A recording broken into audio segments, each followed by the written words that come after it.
তেখেতসকলক মই আহ্বান জনাব বিচাৰোঁ। ইতিমধ্যে মই ছ'চিয়েল মিডিয়াৰ জৰিয়তে সংবাদ মাধ্যমৰ জৰিয়তে অসমৰ ৰাইজৰ বা মিচিং অধ্যুষিত অঞ্চলত থকা প্ৰত্যেকজন নাগৰিকক আমি অনুৰোধ জনাইছোঁ, আহ্বান জনাইছোঁ যে এনেধৰণৰ যি অনাকাংক্ষিত বিষয়বস্তু তেখেতসকলে যোৱাকালি প্ৰতিষ্ঠা কৰিব বিচাৰিছে, বিশেষভাৱে কংগ্ৰেছে প্ৰতিষ্ঠা কৰিব বিচাৰিছে, তেখেতসকলক আমি আহ্বান জনাইছোঁ আপোনালোকে এই কামৰ পৰা আঁতৰি থাকক।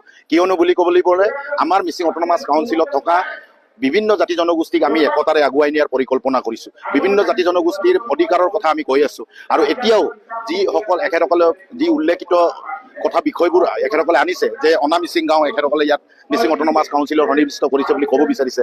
আমি আজি আপোনালোকৰ জৰিয়তে ক'ব বিচাৰিছোঁ আমাৰ এখনো অনামিচিং গাঁও কাৰো অনুমতি অবিহনে এই কমিউনিটিৰ অবিহনে বা এই জনগোষ্ঠীৰ এই পাৰ্মিশ্যনৰ অবিহনে আমি কোনো গাঁও এখনো আমাৰ মিচিং অট'নমাছ কাউন্সিলৰ অন্তৰ্ভুক্ত কৰা নাই।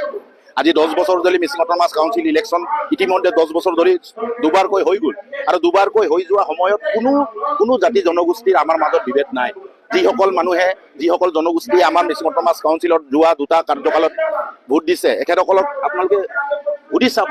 জোনাই মুৰকংচেলেং ট্ৰাইবেল বেল্ট এণ্ড ব্লকত থকা গোৰ্খাই হওক, তাত থকা আহোম সম্প্ৰদায় হওক, তাত থকা চুতীয়া সম্প্ৰদায়, তাত থকা কোচ ৰাজবংশীসকলেই হওক, সকলোৱে আজি সমিল মিলেৰে আগুৱাই যোৱাৰ পৰিকল্পনা TMPKৰ লগত কৰি আছে। যাৰ কাৰণে আমি ক'ব বিচাৰিছোঁ জোনাই মুৰকংচেলেং ট্ৰাইবেল বেল্ট এণ্ড ব্লকত শ বছৰ ধৰি বসবাস কৰি থকা যিবোৰ কোচ ৰাজবংশী আছে, আহোম আছে, গোৰ্খা আছে, চুতীয়া আছে, এখেতসকলক তাতে মাটিৰ অধিকাৰ প্ৰদান কৰিবৰ কাৰণে আমি অসম চৰকাৰক আহ্বান জনাইছিলোঁ আৰু অসম চৰকাৰে ইতিমধ্যে জোনাই মুৰকংচেলেং ট্ৰাইবেল বেল্ট এণ্ড ব্লকত তাত থকা শ বছৰ ধৰি বসবাস কৰি থকা অন্যান্য জাতি জনগোষ্ঠীসকলক মাটিৰ অধিকাৰ দিয়াৰ কাৰণে ব্যৱস্থা গ্ৰহণ কৰিছে।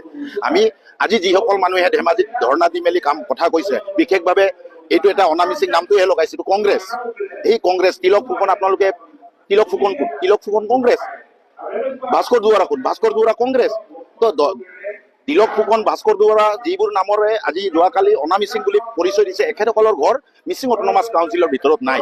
আৰু এখেতসকলক আমি আহ্বান অনুৰোধ জনাব বিচাৰিছোঁ আপোনালোকে আমাৰ মাজত একতাৰে আগুৱাই যোৱা মিচিং আৰু ইয়াত থকা বিভিন্ন জাতি জনগোষ্ঠীক একতাৰে আগুৱাই যোৱা এই ধেমাজি জিলাখনক খণ্ড বিচ্ছিন্ন নকৰিব মোৰ আহ্বান। TMPKৰ তৰফৰ পৰা মই ইতিমধ্যে বিভিন্ন জাতি জনগোষ্ঠীৰ মুৰব্বীসকলক, জনগোষ্ঠীয় ছাত্ৰ সংগঠনৰ মুৰব্বীসকলক মই অনুৰোধ জনাইছিলোঁ আৰু জনাইছোঁ এতিয়াও আপোনালোকৰ জৰিয়তে যে আমাৰ মাজত এনেধৰণৰ কোনো অনাকাংক্ষিত বিষয়বস্তু নাই। আৰু অনাকাংক্ষিত বিষয়বস্তু যদি আপোনালোকে উপলব্ধি কৰিছে আপোনালোকে আহক, আমিও আপোনালোকক আহ্বান জনাইছোঁ আপোনালোকৰ মজিয়াত বহি আলোচনাৰ জৰিয়তে গোটেই বিষয়বস্তুবোৰ মীমাংসা কৰোঁ।